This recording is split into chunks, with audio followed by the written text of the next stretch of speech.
Hello friends, तो कैसे हो आप सब। होपफुली आप सब ठीक होंगे। तो दोस्तों, हम हमारे नेक्स्ट चैप्टर के अंदर जाते हैं। Income from house property. Income from house property के अंदर हम बेसिक से स्टार्ट करेंगे और हर एक कॉन्सेप्ट को हम डिटेल के अंदर रिवाइज करने वाले हैं दोस्तों। हाउस प्रॉपर्टी हेड के अंदर हम सेक्शन 22 से स्टार्ट करने वाले हैं, जो कि आता है basics of charges. Basics of charges के अंदर क्या है, प्रॉपर्टी। तीन चीजें देखने का बेसिस ऑफ चार्जेस के अंदर, प्रॉपर्टी होनी चाहिए और असेसी होना चाहिए, और property not occupied for oven business and profession, यानी प्रॉपर्टी खुद के बिजनेस और प्रोफेशन के लिए नहीं ऑक्यूपाइड होनी चाहिए। पहला केस, प्रॉपर्टी होनी चाहिए, असेसी होनी चाहिए। असेसी क्या होना चाहिए, ओनर होना चाहिए। रजिस्ट्रेशन जरूरी नहीं है दोस्तों। जी हाँ दोस्तों, रजिस्ट्रेशन प्रॉपर्टी का जरूरी नहीं है हुई। लेकिन प्रॉपर्टी के अंदर क्या इंक्लूड होता है दोस्तों, प्रॉपर्टी के अंदर इंक्लूड होता है बिल्डिंग और land appurtenant to the building, यानी प्रॉपर्टी के अंदर बिल्डिंग भी इंक्लूड होता है दोस्तों, और बिल्डिंग के चारों ओर लैंड होती है जिसके ऊपर बिल्डिंग कंसिस्ट होती है। वो लैंड भी प्रॉपर्टी के अंदर इंक्लूड होती है दोस्तों। जी हाँ दोस्तों, वो लैंड भी प्रॉपर्टी के अंदर इंक्लूड होती है दोस्तों।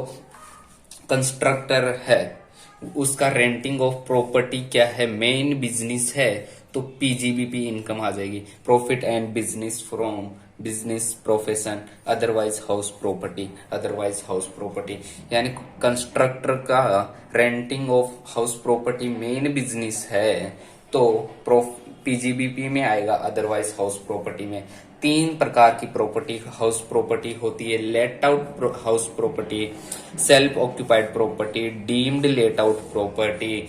लेकिन दोस्तों, लेट आउट प्रॉपर्टी के अंदर क्या होता है, जिसको हमने किराए पे दी है। सेल्फ ऑक्यूपाइड प्रॉपर्टी का मतलब होता है जिसके अंदर हम रहते हैं। डीम्ड लेट आउट प्रॉपर्टी का मतलब होता है न तो हमने प्रॉपर्टी को किराए पे दी है, न ही हम उसके अंदर खुद रहते हैं। Which is not self occupied और नॉट लेट आउट। तो दोस्तों, इस केस में क्या होगा, दोस्तों इस केस में क्या होगा, एनी मोर देन 2 एसओपी, 2 से ज्यादा एसओपी है तो उसको लेट आउट प्रॉपर्टी मान लिया जाएगा। लेकिन 2 एसओपी है तो उसको लेट आउट प्रॉपर्टी नहीं माना जाएगा, उसको सेल्फ ऑक्यूपाइड प्रॉपर्टी माना जाएगा।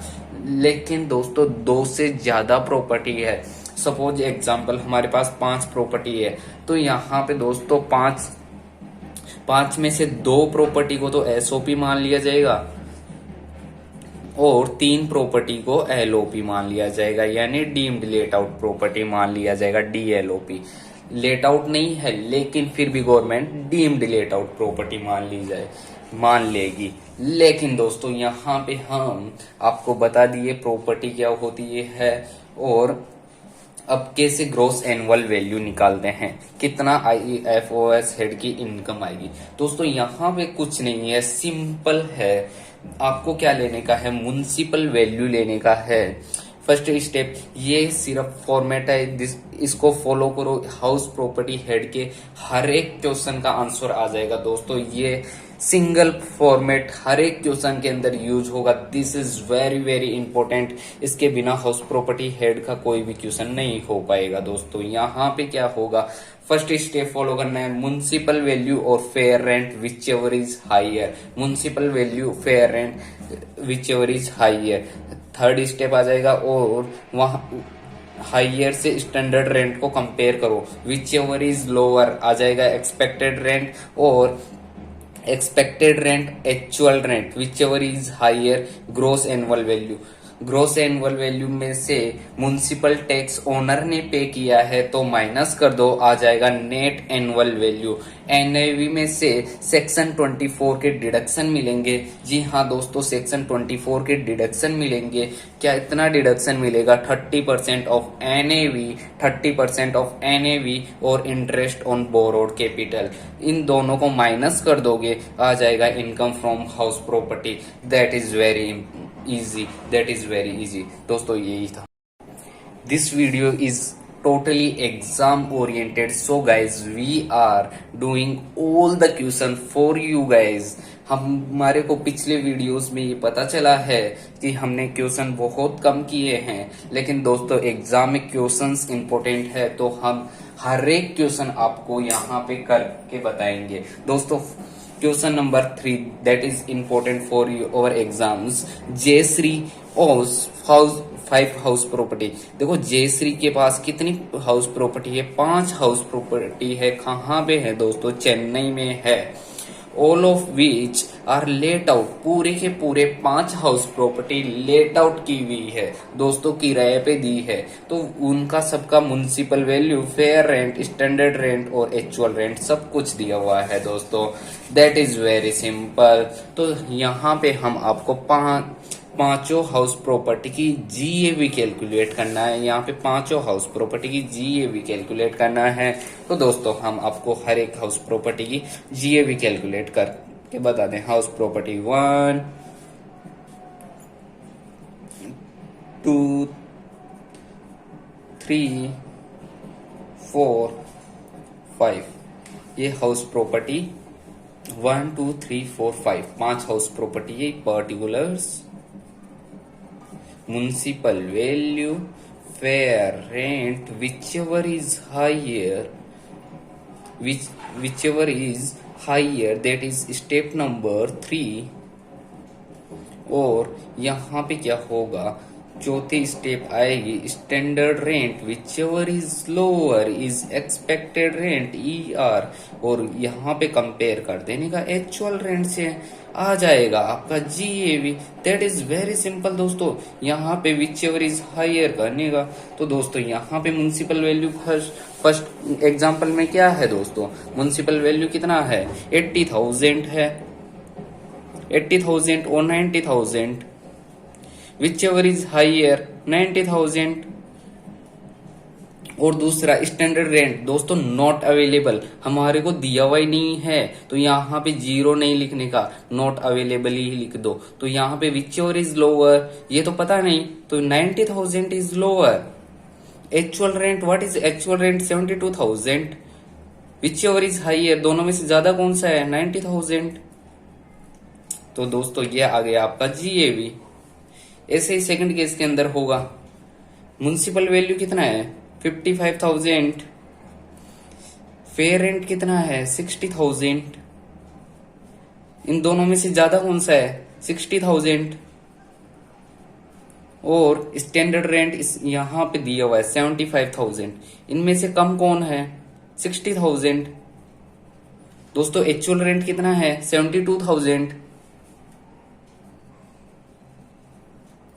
आ जाएगा आपका GAV is higher 72,000। That is very simple दोस्तों, ये सबसे सिंपल टॉपिक है। और दोस्तों हमने जनरल केसेस कवर किए हैं और अभी हम स्पेशल केसेस कवर करने जा रहे हैं। यहाँ पे स्पेशल केसेस के अंदर केस 1 है अनरियलाइज्ड रेंट। अनरियलाइज्ड रेंट का मतलब क्या होता है दोस्तों? अनरियलाइज्ड रेंट वो वाला रेंट होता है जो कि रियलाइज नहीं हुआ हो, यानी नॉट रियलाइज्ड, अभी तक मिला नहीं हो, उसको बोलते हैं दोस्तों अनरियलाइज्ड रेंट। और दोस्तों यहाँ पे अनरियलाइज्ड रेंट को कैलकुलेट करने के लिए हमारे पास फॉर्मेट तैयार है दोस्तों। एक्चुअल रेंट आए, एक्चुअल रेंट निकालने के लिए दोस्तों यहाँ पे एनुअल रेंट 12 मंथ्स का माइनस अनरियलाइज्ड रेंट कर दो। दोस्तों it is very simple. Actual rent निकालने के लिए annual rent minus unrealised rent. तो अनरियलाइज्ड रेंट का क्या करने का? Annual rent minus unrealised rent. और यहाँ पे कभी कभी दोस्तों हमको जिंदगी के अंदर वैकेंसी का भी देखना पड़ेगा। दोस्तों ये कब केस आता है? हमने हमारी प्रॉपर्टी को लेट आउट 12 मंथ के लिए किया है दोस्तों, 12 मंथ के लिए किया है, लेकिन दोस्तों वहां पे किराएदार यानी कि किराएदार सिर्फ 10 महीने के लिए ही प्रॉपर्टी के अंदर रहता है, तो दोस्तों 2 महीने के लिए वैकेंसी हो जाएगा, 2 महीने का वैकेंसी लॉस हो जाएगा। 12 महीने के लिए प्रॉपर्टी लेट आउट किया, उसमें से 10 महीने के लिए टेनेंट रहा, 2 महीने के लिए वैकेंसी हो जाएगा। लेकिन दोस्तों वैकेंसी के केस में हम जीएवी कैसे निकालेंगे? तो दोस्तों यहाँ पे देखो, एक्चुअल रेंट एक्सपेक्टेड रेंट से ज्यादा है वैकेंसी के बाद में, वैकेंसी लॉस होने के बाद में भी एक्चुअल रेंट एक्सपेक्टेड रेंट से ज्यादा है, तो एक्चुअल रेंट जीएवी हो जाएगा। लेकिन दोस्तों एक्चुअल रेंट क्या है, एक्सपेक्टेड रेंट से कम है, तो उस केस के अंदर क्या होगा, actual rent plus vacancy loss expected rent से ज्यादा है, actual rent plus vacancy loss expected rent से ज्यादा है, तो जीएवी दोस्तों इस केस में एक्चुअल रेंट हो जाएगा। लेकिन दोस्तों यहाँ पे क्या होता है, actual rent plus vacancy loss expected rent से भी कम है, actual rent plus vacancy loss expected rent से भी कम है, तो जीएवी हो जाएगा एक्सपेक्टेड रेंट। तो दोस्तों यहाँ पे हम एक एग्जांपल भी आपको करके बता देते हैं। तो दोस्तों यहाँ पे एक्सपेक्टेड रेंट कितना है हमारा, 1,00,000 रुपया, एक्चुअल रेंट कितना है, 80,000 रुपया। दोस्तों हमको कैसे पता चलेगा व्हाट इज वैकेंसी लॉस? यहाँ पे 10 महीने के लिए ही टेनेंट रहा है, तो 2 महीने का क्या हो गया दोस्तों, 2 मंथ्स का क्या हो गया, वैकेंसी हो गया, तो 8,000 रुपये पर मंथ। तो दोस्तों वैकेंसी लॉस कितना हो जाएगा, 8 दूनी 16, 16,000 रुपीज, है ना दोस्तों, 16,000 हो जाएगा। तो दोस्तों जीएवी कैसे कैलकुलेट करते हैं, एक्सपेक्टेड रेंट कितना है, 1,00,000 रुपीज, और एक्चुअल रेंट कितना होगा दोस्तों, actual rent plus vacancy losses कितना है दोस्तों, actual rent plus vacancy losses कितना है, 80,000 प्लस 16,000 कितना होता है दोस्तों, 96,000, 96,000, तो 96,000। तो यहां पे देखो जीएवी कैसे कैलकुलेट करेंगे, एक्सपेक्टेड रेंट 1,00,000 रुपीज है, actual rent plus vacancy loss कितना है, 96,000, है ना। तो दोस्तों ये दोनों मिला के क्या है, कम है एक्सपेक्टेड रेंट से, तो जीएवी क्या होगा, एक्सपेक्टेड रेंट होगा। दोस्तों यहाँ पे जीएवी हो जाएगा expected rent, whichever is higher, expected rent GAV हो जाएगा। लेकिन दोस्तों यहाँ पे हम केस चेंज करते हैं, एक्सपेक्टेड रेंट कितना है, 1,00,000 रुपया, लेकिन दोस्तों एक्चुअल रेंट हमारे इस केस के अंदर कितना होगा, 90,000 रुपया, यानी 9,000 रुपया पर मंथ इनटू 10 महीना। वैकेंसी लॉस कितना हो जाएगा, 9,000 rupees per month into 2 month, यानी कि हमारा वैकेंसी लॉस कितना है, 9 दूनी 18,000 रुपया, यस और नो। तो ये टोटल कितना होता है, 1,08,000 rupees, 1,08,000 rupees actual rent plus vacancy loss. दोस्तों actual rent plus vacancy loss is 1,08,000 rupees, है ना। एक्सपेक्टेड रेंट कितना है हमारा, 1,00,000 रुपीज। इनमें से ज्यादा कौन सा है दोस्तों, actual rent plus vacancy loss ज्यादा है, तो जीएवी भी यही हो जाएगा, ये सोनो गाइस। तो दोस्तों यहाँ पे आपका इंपॉर्टेंट कॉन्सेप्ट क्लियर हुआ कि नहीं, ये कवर हो गया ना। तो दोस्तों 80 to 90% of house property head आपका कंप्लीट हो गया है। दोस्तों यहाँ पे हमको 2-3 कॉन्सेप्ट कराने बाकी है सिर्फ। म्युनिसिपल टैक्स, म्युनिसिपल वैल्यू का कैलकुलेट करते हैं। म्युनिसिपल टैक्स किसका कैलकुलेट करते हैं, सिर्फ म्युनिसिपल वैल्यू का। अब भी दोस्तों यहाँ तक जीएवी तक आपका कंप्लीट हो चुका है। अभी डिडक्शन की बात कर ले तो पहला डिडक्शन क्या होगा, 24A 30% ऑफ एनएवी, एनएवी का 30%। और दूसरा deduction interest on borrowed capital.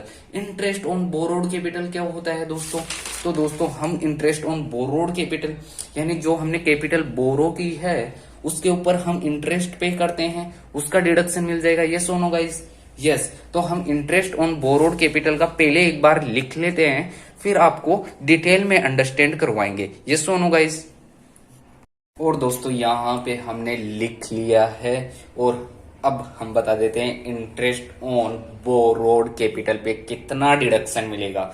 जी हाँ दोस्तों, यहाँ पे आपको पहले चेक करना पड़ेगा टाइप ऑफ हाउस प्रॉपर्टी, हमारी हाउस प्रॉपर्टी किस नेचर की है। तो देखो दोस्तों, लेट आउट प्रॉपर्टी है और डीम्ड लेट आउट प्रॉपर्टी है, और हमको रिपेयर एंड रिनोवेशन का इंटरेस्ट ऑन बोरोड कैपिटल पे करना है। रिपेयर एंड रिनोवेशन का पूरा डिडक्शन मिल जाएगा दोस्तों। लेकिन दोस्तों इंटरेस्ट पे कर रहे हैं परचेज कंस्ट्रक्शन का, तो दोस्तों उस केस में भी पूरा का पूरा डिडक्शन मिल जाएगा। In short, let out property and deemed let out property, उसके अंदर रिपेयर रिनोवेशन परचेज कंस्ट्रक्शन दोनों का पूरा डिडक्शन मिल जाएगा। लेकिन दोस्तों एसओपी के केस में क्या होगा? एसओपी के केस में रिपेयर एंड रिनोवेशन का maximum 30,000 rupees per year deduction मिलेगा।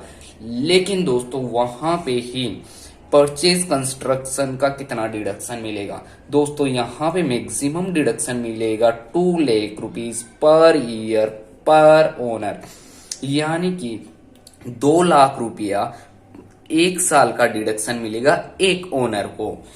2 लाख रुपया 1 साल का डिडक्शन मिलेगा एक ओनर को। दोस्तों यहाँ पे 2 लाख रुपया तभी मिलेगा जब 2 कंडीशन सेटिस्फाइड करे, यानी 2 कंडीशन फुलफिल करे। कौन सी है ये 2 कंडीशन? कौन सी है ये 2 कंडीशन? कंडीशन 1 क्या है? लोन लिया है ऑन और आफ्टर 1 अप्रैल 1999, यानी 1 अप्रैल 1999 को लोन लिया है, इससे बाद में ऑन और आफ्टर इसके बाद में लोन लिया है, तो दोस्तों आपको 2 लाख रुपए का डिडक्शन मिलेगा। लेकिन दोस्तों purchase construction completed within 5 years from the end of the year in which loan taken, जिस साल हमने लोन लिया है उसके तुरंत अगले 5 साल के अंदर हमारा कंस्ट्रक्शन कंप्लीट हो जाना चाहिए। दोस्तों 2 कंडीशन हमने फुलफिल की तो हमको 2 लाख रुपए का डिडक्शन मिल जाएगा। लेकिन दोस्तों हमने दोनों कंडीशन फुलफिल नहीं की तो क्या होगा? अदरवाइज हमको 30,000 रुपए का डिडक्शन मिल जाएगा दोस्तों, 30,000 रुपीज का डिडक्शन मिल जाएगा। यानी हमको 2 लाख रुपए का डिडक्शन क्लेम करने के लिए परचेज कंस्ट्रक्शन का, तो हमको 2 कंडीशन फुलफिल करनी पड़ेगी। लोन कब लेना पड़ेगा? ऑन और आफ्टर 1 अप्रैल 1999, और दूसरा completed with in the 5 years के अंदर कंप्लीट हो जाना चाहिए। लेकिन दोस्तों ये कंडीशन फुलफिल नहीं की तो हमको 30,000 रुपये पर ईयर का डिडक्शन मिल जाएगा। लेकिन दोस्तों यहाँ पे मैक्सिमम डिडक्शन एसओपी के केस में कितना मिलेगा? 2 lakh per year per annum. तो यहाँ पे दोनों को मिला के कितना डिडक्शन मिलेगा दोस्तों? 2 लाख रुपीज। ये सुनो गाइस, तो दोस्तों आप यदि स्टूडेंट हो या कोई बिजनेसमैन हो तो भी ये लेक्चर देख सकते हो दोस्तों। It is very important for all nation wise, यानी पूरे इंडिया में कोई भी हो तो आप लेक्चर देख सकते हो। प्री कंस्ट्रक्शन इंटरेस्ट का हम क्या करेंगे दोस्तों? प्री कंस्ट्रक्शन इंटरेस्ट का हम क्या करेंगे? ऐसा इंटरेस्ट जो हम कंस्ट्रक्शन से पहले ही लिया था, ऐसा लोन, उस का क्या करेंगे? तो दोस्तों उसका डिडक्शन मिलेगा 5 equal instalment starting from previous year in which construction और एक्विजिशन इज कंप्लीटेड। कंस्ट्रक्शन और एक्विजिशन कंप्लीट हुआ, उसके बाद में 5 इक्वल इंस्टॉलमेंट के अंदर आपको डिडक्शन मिल जाएगा। देखो, starting deduction in 5 equal instalment starting from previous year in which construction and acquisition is completed. Section 25A क्या बोलता है दोस्तों? आपको अनरियलाइज रेंट था आपका, और एरियर्स ऑफ रेंट था, आउटस्टैंडिंग रेंट था, और वो बाद में फ्यूचर में हमको मिल गया। तो दोस्तों उस केस के अंदर क्या करो? उसके अंदर पूरा का पूरा जो हमको रेंट मिला है दोस्तों, मान लो 1 lakh rupees unrealise rent and outstanding rent मिला है तो दोस्तों वो रिसिप्ट बेसिस पे टैक्सेबल हो जाएगा। लेकिन यहाँ पे हमको डिडक्शन मिल जाएगा 30%, दैट इज नथिंग बट 30,000। तो हमको 70,000 rupees taxable income from house property के अंदर हेड के अंदर टैक्सेबल हो जाएगा। दोस्तों अब लास्ट कॉन्सेप्ट है, इसको खत्म होते ही हमारा 100% हाउस प्रॉपर्टी हेड का कॉन्सेप्ट क्लियर हो जाएगा। दोस्तों डीम्ड ओनर किसको बोलते हैं? इंडिविजुअल है। एक इंडिविजुअल अपनी हाउस प्रॉपर्टी किसको ट्रांसफर करता है? अपनी स्पाउस और चिल्ड्रन को ट्रांसफर करता है without adequate consideration. Without adequate consideration या तो विदाउट कंसिडरेशन ट्रांसफर करता है तो उसको बोलते हैं डीम्ड ओनर। तो इंडिविजुअल बन जाएगा इस केस के अंदर डीम्ड ओनर। तो दोस्तों यहाँ पे हमारा चैप्टर समाप्त होता है। हम इस चैप्टर के हर एक क्वेश्चन करेंगे जिससे आपको भी कॉन्फिडेंट आ जाएगा और इस वीडियो को देखने के बाद में आपको और कोई वीडियो देखने की कोई जरूरत नहीं पड़ेगी। दोस्तों यहाँ पे वो स्पाउस क्या होना चाहिए? Not in connection to agreement of leave apart, यानी कि वो हमारे से दूर नहीं रहनी चाहिए, यानी ऐसा एग्रीमेंट नहीं होना चाहिए लीव अपार्ट का। और चिल्ड्रन के अंदर कौन इंक्लूड नहीं होगा? माइनर मैरिड डॉटर इंक्लूड मत करना। और दोस्तों यहाँ पे हमारा चैप्टर खत्म होता है और हम इसके हर एक क्वेश्चन आपको करके बताएंगे दोस्तों। यस और नो गाइस? यस। दोस्तों हमारा क्वेश्चन नंबर 3 तक कंप्लीट हो गया था, लेकिन दोस्तों अब क्वेश्चन नंबर 4 की नंबर आता है। Anirudh has a property whose municipal value कितना है? 1,30,000 रुपए। दोस्तों हमने पहले रिकॉर्ड कर लिया था दोस्तों, वो अनसर्टेनली डिलीट हो गया। म्युनिसिपल वैल्यू कितना था? 1,30,000 rupees. Fair rent whichever is higher that is standard rent से कंपेयर करो।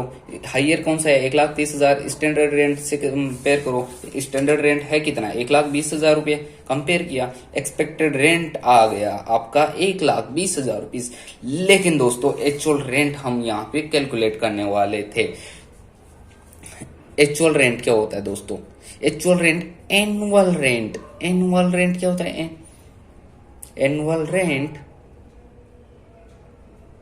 Minus unrealised rent. तो दोस्तों इस केस के अंदर एनुअल रेंट कितना होगा? दोस्तों यहाँ पे एनुअल रेंट कितना होगा? Property was let out of rupees कितना? 11,000 रुपीज पर मंथ, यानी 11,000 रुपये इंटू 12 यानी 1,32,000 रुपीज।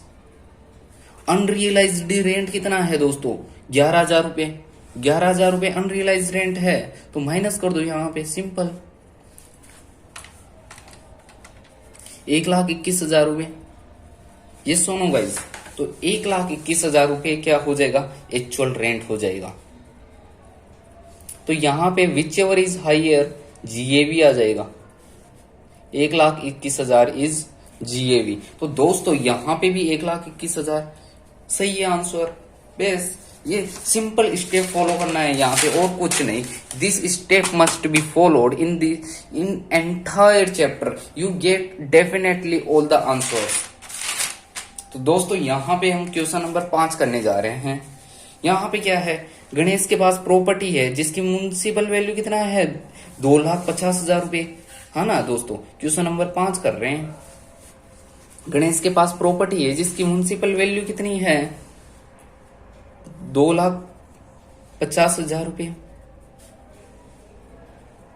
ये सुनो गाइस, फेयर रेंट कितना है? 2 लाख रुपीज। हाइयर तीसरा स्टेप आ जाएगा। हाइयर कितना है? 2,50,000 रुपये। चौथा स्टेप क्या होगा? Standard rent. तो दोस्तों यहाँ पे स्टैंडर्ड रेंट कितना है? 2,10,000 rupees. Which ever is lower 2,10,000 rupees. तो ये क्या हो गया? 5 नंबर, यानी एक्सपेक्टेड रेंट। तो दोस्तों यहाँ पे एक्सपेक्टेड रेंट आ गया। तो दोस्तों यहाँ पे एक्चुअल रेंट कितना होगा? एक्चुअल रेंट कितना होगा दोस्तों? एक्चुअल रेंट फाइंड करना पड़ेगा, और तो क्या। यहाँ पे देखो प्रॉपर्टी लेट आउट कितनी के हिसाब से की है? 20,000 rupees per month. However tenant vacated the property, है ना। टेनेंट प्रॉपर्टी छोड़ के चला गया कब? 31 जनवरी 2021 को टेनेंट प्रॉपर्टी छोड़ के चला गया। और अनरियलाइज रेंट भी है 20,000 और आपको जीएवी कैलकुलेट करके बताना है दोस्तों, जीएवी कैलकुलेट करके बताना है दोस्तों। चलो दोस्तों एक्चुअल रेंट कैलकुलेट करते हैं। एक्चुअल रेंट का फॉर्मूला क्या होता है दोस्तों? Actual rent is equal to annual rent, annual rent minus unrealised rent. Annual rent कितना है यहाँ पे दोस्तों?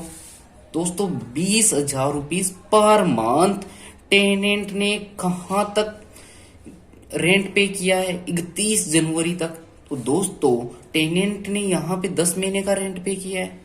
ये सुनो गाइस, तो 10 महीना is into 20,000 that is nothing but 2 lakh. ये सुनो 2 लाख माइनस अनरियलाइज्ड रेंट कितना है? 20,000। तो दोस्तों ये आ गया एक्चुअल रेंट। एक्चुअल रेंट कितना होगा? 1,80,000।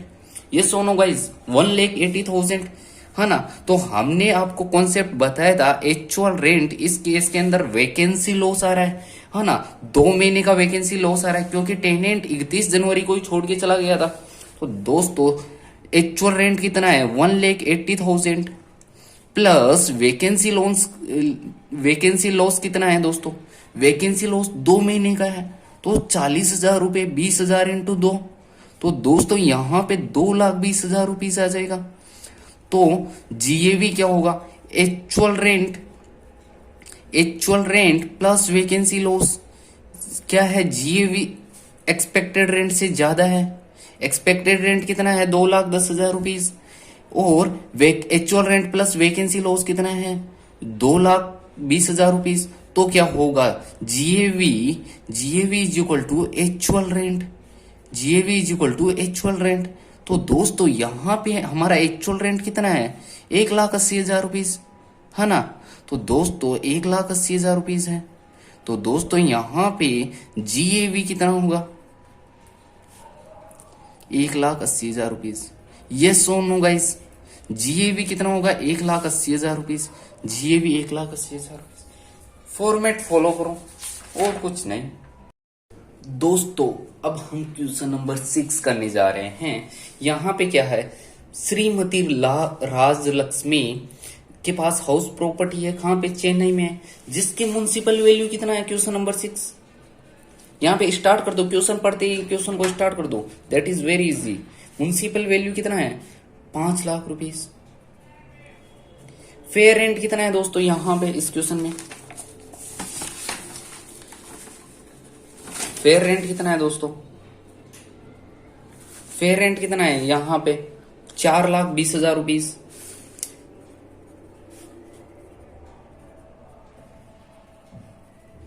स्टैंडर्ड रेंट कितना है? पहले हाइयर कर दो, विच योर इज हाइयर। तो यहाँ पे कितना होगा? 5 लाख रुपीज। स्टैंडर्ड रेंट कितना है? Standard rent nothing but 4,80,000। Lower कर दो, आ जाएगा एक्सपेक्टेड रेंट 4,80,000 रुपये। ये सुनो गैस 4,80,000 रुपीज। दोस्तों यहाँ पे एक्सपेक्टेड रेंट आ गया। एक्चुअल रेंट कितना है? एक्चुअल रेंट कितना है दोस्तों? यहाँ पे दोस्तों एक्चुअल रेंट कितना है? तो दोस्तों यहाँ पे property was late out 50,000 per month up to December 2021। दिसंबर तक लेट आउट की गई है प्रॉपर्टी को। तो दोस्तों 9 महीने का कितना रेंट होता है? तो दोस्तों 9 महीने का रेंट कितना होता है? तो 9 महीने का रेंट होता है 50,000 इंटू 9, 4,50,000, 4,50,000। और उसके बाद में क्या हुआ? उसके बाद में क्या हुआ? वैकेंट हो गई। लेकिन दोस्तों यहाँ पे वैकेंसी लॉस नहीं हुआ। वैकेंसी लॉस क्यों नहीं हुआ? तो दोस्तों श्रीमती राजलक्ष्मी सेल्फ ऑक्यूपाइड कर रही है प्रॉपर्टी को बाद में। तो ये दोस्तों यहाँ तक तो बनेगी दिसंबर तक एलओपी, उसके बाद में एसओपी। दोस्तों वहां पे वैकेंसी लॉस नहीं होगा क्योंकि खुद रह रहा है प्रॉपर्टी में। तो एक्चुअल रेंट कितना होगा दोस्तों? 50,000 rupees into 9 months. That is nothing but 4,50,000 rupees, 4,50,000 rupees. Yes और नो गाइज? यस। तो लेकिन दोस्तों यहां पे हमको अनरियलाइज्ड रेंट भी दिया है। देखो दोस्तों, rent for November and December could not be realised, वो तो रियलाइज ही नहीं हुआ नवंबर एंड दिसंबर का। तो दोस्तों नवंबर दिसंबर का रेंट रियलाइज नहीं हुआ, तो यहाँ पे 1 है 2021। नवंबर दिसंबर का रेंट रियलाइज नहीं हुआ तो क्या होगा? Unrealise rent.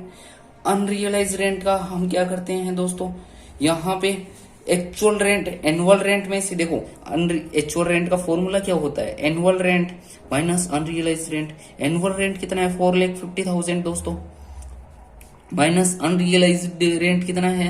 1,00,000 रुपीज। तो दोस्तों कितना आएगा? 3,50,000। तो दोस्तों ये हो जाएगा हमारा 3,50,000 रुपीज। तो दोस्तों विच एवर इज हायर, अभी कॉन्सेप्ट लग रहा है, विच एवर इज हायर अभी वो पुराना कॉन्सेप्ट ही चलेगा। तो दोस्तों वो वैकेंसी लॉस में विच एवर इज हायर नहीं करने का, उसमें तो अलग से करने का। तो दोस्तों यहाँ पे कितना होगा? Expected rent is equal to GAV 4,80,000 rupees. ये सुनो गाइस। तो दोस्तों यहाँ पे वैकेंसी लॉस क्यों नहीं आया? क्योंकि प्रॉपर्टी सेल्फ ऑक्यूपाइड कर रहा है, खुद रह रहा है दोस्त प्रॉपर्टी के अंदर। अभी क्या हो रहा है? 3 प्रॉपर्टी है क्वेश्चन नंबर 7 के अंदर। और दोस्तों हम क्वेश्चन नंबर 7 करते हैं। क्वेश्चन नंबर 7 के अंदर क्या है? गणेश है। गणेश के पास क्या है? 3 हाउस प्रॉपर्टी है। हाँ, तीनों की तीनों सेल्फ ऑक्यूपाइड है। तो दोस्तों तीनों की तीनों सेल्फ ऑक्यूपाइड है तो क्या करें? तो सिंपल फॉर्मेट है हमारा। सिंपल फॉर्मेट क्या था? देखो दोस्तों सिंपल फॉर्मेट था, यहाँ पे क्वेश्चन नंबर 7 हम आपको करके बताते हैं। House property 1, house property 2, house property 3। Municipal value कितना है? 3,00,000 रुपीज। दोस्तों हाउस प्रॉपर्टी 2 की 3,60,000 रुपीज, और यहाँ पे म्युनिसिपल वैल्यू कितना है? 3,30,000 रुपीज। यस और नो गाइस? फेयर रेंट कितना है? फेयर रेंट कितना है? 3,75,000। यस और नो? 2,75,000। कैमरे में नहीं आ रहा। 3,80,000 फेयर रेंट।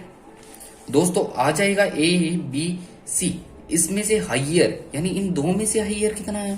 तो दोस्तों यहाँ पे हाइयर कितना है? 3,75,000। यस और नो? यहाँ पे 3,60,000 और यहाँ पे 3,80,000।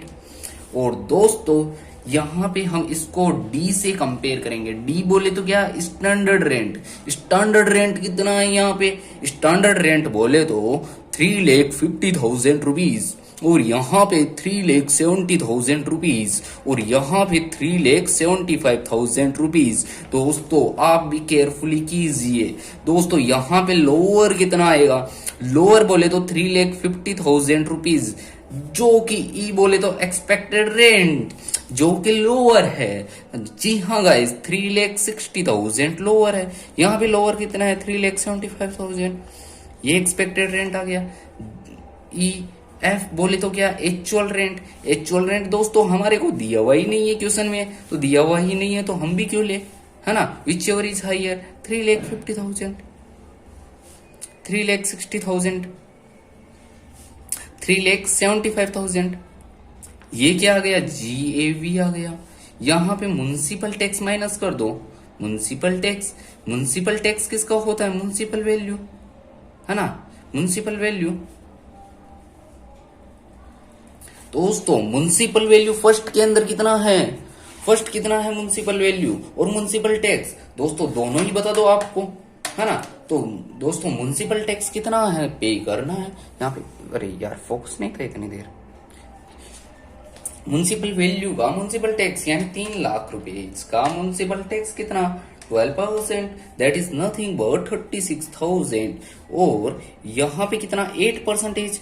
8% किसका? म्युनिसिपल वैल्यू 3,60,000 का 8% 28,800। लेकिन दोस्तों यहाँ पे म्युनिसिपल वैल्यू का 6%, यानी ये 3,30,000 का 6% नथिंग बट 19,800। 19,800 दोस्तों यहाँ पे इन तीनों को माइनस कर दो, आ जाएगा आपका नेट एनुअल वैल्यू। तो दोस्तों यहाँ पे तीनों को माइनस करेंगे तो कितना आएगा? 3,50,000 माइनस 36,000, यानी कि 3,14,000 रुपीज एनएवी आएगा। तो दोस्तों 3,60,000 में से 2,28,000 को माइनस करते हैं तो 3,31,200 रुपीज, और यहाँ पे 3,75,000 में से 19,800 माइनस करते हैं तो 3,55,200 रुपया। तो दोस्तों जी हाँ गाइस, एनएवी आ गया। तो यहाँ पे हमको डिडक्शन तो लेना पड़ेगा, डिडक्शन तो लेना पड़ेगा। कितना डिडक्शन? अंडर सेक्शन 24 के अंदर पहला डिडक्शन 30% ऑफ एनएवी, एनएवी का 30% डिडक्शन। दूसरा interest on borrowing cost, interest on borrowing cost, borrowing capital, interest on borrowing capital 30%, यानी कुछ सोचो समझो मत, इसका 30% निकाल दो, है ना। तो 3,14,000 का 30%, तो कितना होता है? 3,14,000 का 30% 30%, यहाँ पे होता है 94,200। यहाँ पे 3,31,200 का 30%, यानी 99,360,000। और यहाँ पे 3,55,000 का 30%, यानी 1,05,60,000। इंटरेस्ट ऑन बोरोड कैपिटल पहले में तो है ही नहीं, दूसरे में क्या है? पूरे के पूरे हाउस प्रॉपर्टी है। तो दोस्तों हम अभी इनको डीम्ड लेट आउट प्रॉपर्टी मान के हम टैक्सेबल कंप्यूटर हाउस प्रॉपर्टी की इनकम वैल्यू निकाल रहे हैं। तो डीम्ड लेट आउट प्रॉपर्टी के अंदर तो हमको रिपेयर एंड रिनोवेशन का पूरा डिडक्शन मिलता है। हाँ तो दोस्तों interest on loan on repair of the property during the 55,000 रुपया। Interest on current year loan taken on July for the purchase 1,75,000, दोनों का पूरा डिडक्शन मिल जाएगा। यहाँ पे तो कुछ है ही नहीं, तो यहाँ पे इंटरेस्ट ऑन बोरोड कैपिटल के ऊपर पूरा डिडक्शन मिल जाएगा। दोस्तों यहाँ पे डीजे बज रहा है, आवाज आ रही होगी, लेकिन दोस्तों हम थोड़ा जोर से बोलते हैं। दोस्तों इसको माइनस करने के बाद में क्या आएगा? इसको माइनस करने के बाद में आएगा income from house property, that is nothing but income from house property. इसके अंदर पता नहीं कैसे किया है, और हमारा इजी एक ही प्रोसेस है पूरे हर एक क्वेश्चन के अंदर। दोस्तों यहाँ पे 3,14,000, यानी कि बोले तो क्या 3,14,000 में से 9,400, यानी कि 2,19,000 क्या होगा? इनको माइनस करेंगे, 3,31,200 माइनस 99,360 माइनस 55,000 रुपीज 1,76,840। तो दोस्तों यहाँ पे 3,55,200 माइनस 1,06,560 माइनस 1,75,000, यानी दोस्तों कितना आएगा?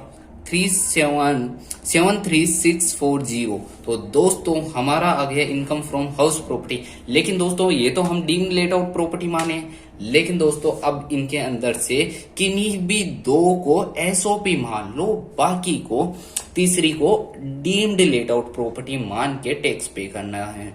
तो दोस्तों हमारे पास 3 केसेस होंगे जिसके अंदर हम इसको डीम्ड लेट आउट प्रॉपर्टी मानेंगे। तो दोस्तों ऑप्शन 1 हाउस प्रॉपर्टी 1 को HP1 को क्या हम एसओपी मान ले? यस। HP2 को भी एसओपी मान ले, लेकिन दोस्तों एक को तो डीम्ड लेट आउट प्रॉपर्टी मानना पड़ेगा ना, ऐसे सरकार छोड़ने वाली नहीं है। डीम्ड लेट आउट प्रॉपर्टी, तीसरी को डीम्ड लेट आउट प्रॉपर्टी मान लो। तो दोस्तों income from house property SOP के केस में क्या होती है? कुछ इनकम ही नहीं हुई थी दोस्तों। ये सोनो एसओपी के केस में कोई इनकम जनरेट नहीं होती है, तो यहाँ पे नील हो जाएगा। दूसरे के अंदर क्या होगा, दूसरी सिचुएशन के अंदर क्या होगा। तो दोस्तों हमारा हाउस प्रॉपर्टी क्या है, सेल्फ ऑक्यूपाइड।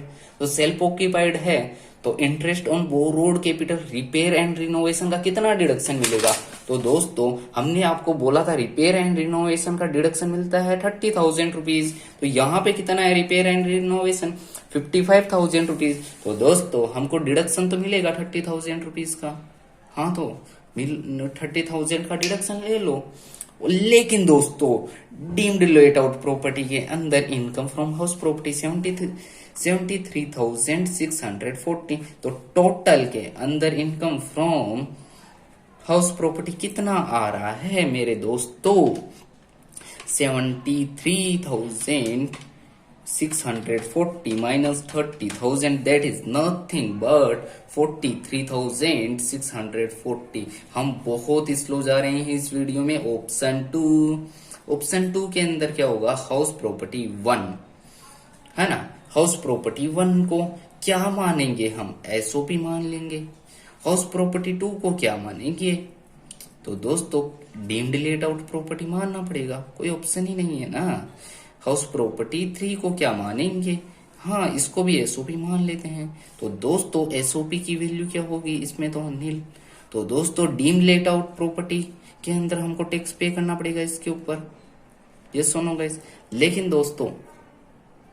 दोस्तों यहाँ पे डीम लेट आउट प्रॉपर्टी है तो यहाँ पे 55,000 का डिडक्शन मिलेगा पूरा का पूरा, इसके ऊपर हाउस प्रॉपर्टी की इनकम मान ली जाएगी। लेकिन दोस्तों यहाँ पे क्या हो रहा है, यहाँ पे 75,000 है, डीम्ड लेट आउट प्रॉपर्टी है, नहीं एसओपी है। एसओपी के केस के अंदर परचेज कंस्ट्रक्शन का मैक्सिमम कितना डिडक्शन मिलता है, 2 लाख रुपीज। तो दोस्तों यहाँ पे तो 1,75,000 ही तो है, तो पूरा का पूरा डिडक्शन का लेम कर लो। तो दोस्तों यहाँ पे कितना होगा, 176,840 माइनस 17500, यानी इनकम फ्रॉम हाउस प्रॉपर्टी कितना होगा, income from house property is nothing but 1,0840।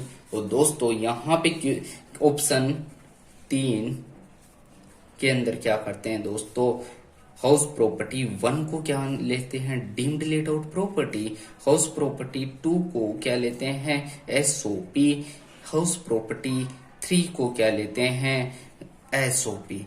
अरे दोस्तों यहाँ पे पहले के अंदर इनकम हो रही है 2,19,800 रुपया, दूसरे के अंदर लॉसिस हो रहा है। एसओपी के केस में कितना मैक्सिमम डिडक्शन मिलेगा दोस्त मेरे, मैक्सिमम डिडक्शन कितना मिलेगा, 30,000 रुपीज। ये सोनो गाइस यहाँ पे कितना 75,000 का पूरा डिडक्शन मिल जाएगा, क्योंकि मैक्सिमम डिडक्शन परचेज कंस्ट्रक्शन का कितना मिलता है, 2 लाख रुपीज। लेकिन दोस्तों नेट के अंदर डिडक्शन कितना मिलता है, ये कितना है, 2,05,000 रुपीज है ना। तो दोस्तों नेट के अंदर डिडक्शन कितना मिलेगा हमको, 2 लाख रुपीज का ये डिडक्शन मिलेगा। इससे एडवांस कॉन्सेप्ट कोई नहीं है, कुछ भी नहीं है। तो हमारा इनकम फ्रॉम हाउस प्रॉपर्टी कितना आ गया, 19,800। ये क्या हो गया, इनकम फ्रॉम हाउस प्रॉपर्टी। और दोस्तों यहाँ पे जो सबसे कम है वही हमारी इनकम फ्रॉम हाउस प्रॉपर्टी मान ली जाएगी, डीम्ड इनकम मान ली जाएगी। तो दोस्तों यहाँ पे ये हो जाएगा 1,840 रुपीज। अगेन दोस्तों question number 8, it is very important दोस्तों, वेरी इंपॉर्टेंट, एग्जाम में भी आ सकता है। यहाँ पे हमारा प्री कंस्ट्रक्शन पीरियड का कॉन्सेप्ट कंप्लीट हो जाएगा। मिस्टर एक्स ने लोन कितने का लिया, 5 लाख रुपए का। दोस्तों मैं जैसे करूं वैसे ही आप करना। मिस्टर एक्स ने लोन कितने का लिया, 5 लाख रुपए का लोन लिया है। लेकिन दोस्तों यहाँ पे 2 टेबल बना रहा हूं मैं, प्री और पोस्ट। पोस्ट का मतलब होता है कंस्ट्रक्शन के बाद, यानी प्रीवियस ईयर कौन सा है हमारा, 21-22, ये सोनो गाइज। और यहाँ पे इसके पहले जो लोन लिया है यानी प्रीवियस ईयर, यानी बोले तो 1 अप्रैल 2021 से लेके 31 मार्च 2022।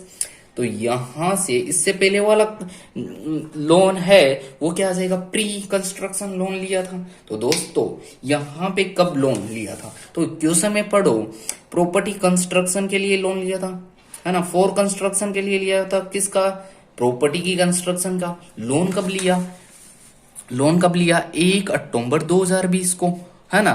तो यहाँ पे इंटरेस्ट पेएबल कितना है दोस्तों? 10% रुपीज। 10% के हिसाब से क्वेश्चन नंबर 8 है दोस्तों ये।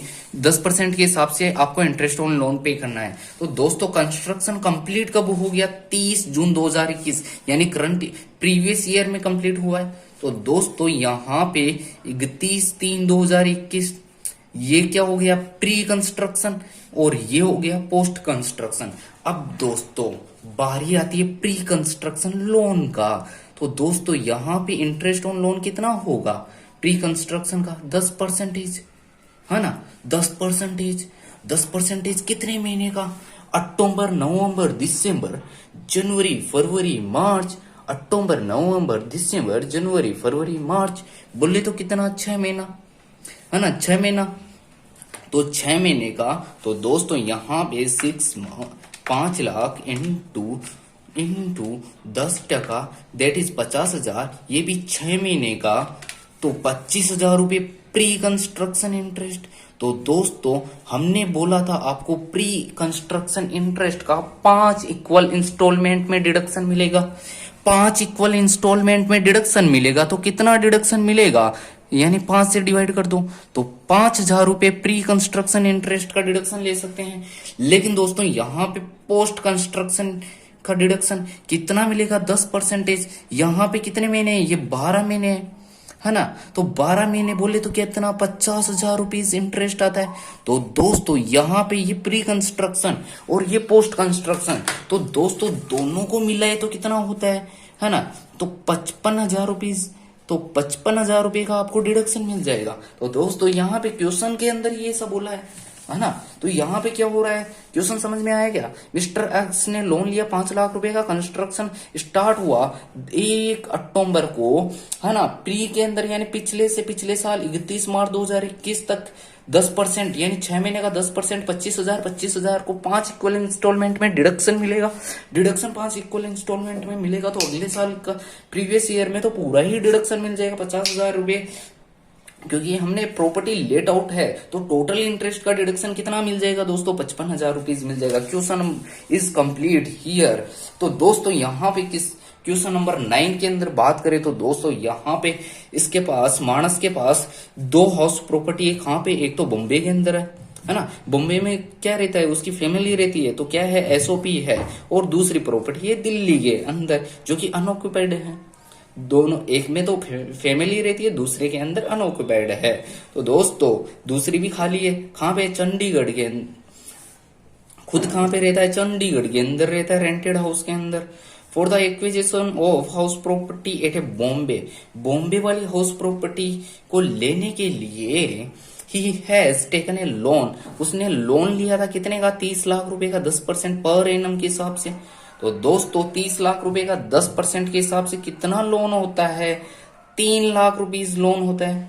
तो दोस्तों 30 लाख रुपए का question number 9 which is nothing but last question, है ना। 30 लाख रुपीज का 10% कितना होता है दोस्तों? Which is nothing but 3 lakh rupees, है ना। 3 लाख रुपीज होता है। लेकिन परचेज एंड कंस्ट्रक्शन का मैक्सिमम डिडक्शन कितना मिलता है? 2 लाख रुपये। तो हमको यहाँ पे डिडक्शन कितना मिल जाएगा दोस्तों? 24B के अंदर डिडक्शन मिलेगा यहाँ पे 2 लाख रुपीज। मैक्सिमम डिडक्शन कितना मिलता है? 2 लाख रुपीज। तो यहाँ पे हमको 2 लाख रुपए का डिडक्शन मिल जाएगा। ये सोनो गाइज, तो 2 लाख रुपए का डिडक्शन मिल गया। और दूसरा क्या हुआ? He has not repaid any amount, है ना। अभी तक कोई रीपे नहीं। अच्छा, दूसरा क्या है? He has not repaid any amount, कुछ रीपे ही नहीं किया है लोग, लेकिन उसने लोन लिया है 5 लाख रुपया 11% पर इन के हिसाब से, किसके ऊपर? रिपेयर के लिए। तो दोस्तों 11 देखो 5 लाख रुपए पे 11% के हिसाब से कितना लिया है? तो होता कितना है? ये 55,000 रुपये। लेकिन रिपेयर के लिए लिया है तो मैक्सिमम कितना होगा? 30,000 रुपये इसका डिडक्शन मिल जाएगा, है ना। तो इसको मैक्सिमम डिडक्शन कितना मिलेगा? 30,000 रुपीज। तो 24B के अंदर कितना? यहाँ पे दोनों क्या है? एसओपी है। एसओपी के अंदर मैक्सिमम डिडक्शन कितना मिलता है? 2 लाख रुपीज का। तो दोस्तों यहाँ पे भी डिडक्शन मिलेगा 2 lakh rupees. Question is complete, it is very easy. दोस्तों यहाँ पे दोबारा से मैं रिपीट करके बता देता हूँ। मानस के पास 2 हाउस प्रॉपर्टी है, एक बॉम्बे के अंदर है, दूसरी दिल्ली के अंदर है। बॉम्बे वाले में उसकी फैमिली रहती है, दिल्ली वाले में खुद नहीं कुछ कोई नहीं रहता है, खुद तो चंडीगढ़ में रहता है। लेकिन दोस्तों यहाँ पे बॉम्बे वाली हाउस प्रॉपर्टी पे उसने परचेज के लिए लोन लिया था, परचेज के लिए लोन लिया था। तो दोस्तों है ना, एसओपी को परचेज करने के लिए लोन लिया था 30 लाख रुपए पे 10%, 3 लाख रुपए होता है। लेकिन एसओपी के केस में मैक्सिमम डिडक्शन कितना मिलता है? 2 लाख रुपए की मैक्सिमम डिडक्शन मिलता है ना। 3 लाख रुपए मिल रहा था, रेस्ट्रिक्टेड टू 2 लाख रुपए। इंटरेस्ट दूसरा क्या है, उसने रिपेयर के लिए लोन लिया दिल्ली वाली प्रॉपर्टी के अंदर, है ना। रिपेयर के लिए 5 लाख रुपए पे 11% से लोन लिया है। तो दोस्तों 55,000 रुपए ही हुआ है। मैक्सिमम रिपेयर का डिडक्शन एसओपी के केस में कितना मिलता है? 30,000 रुपए। तो यहाँ पे कितना डिडक्शन मिल जाएगा? 30,000 रुपए। लेकिन टोटल इंटरेस्ट कितना हुआ? 2 लाख रुपए। लेकिन दोस्तों एसओपी के केस के अंदर टोटल डिडक्शन मिलता है 2 लाख रुपीज पर ईयर पर ओनर। तो दोस्तों यहाँ पे हमने ये डिटेल में चैप्टर कंप्लीट कर लिया है।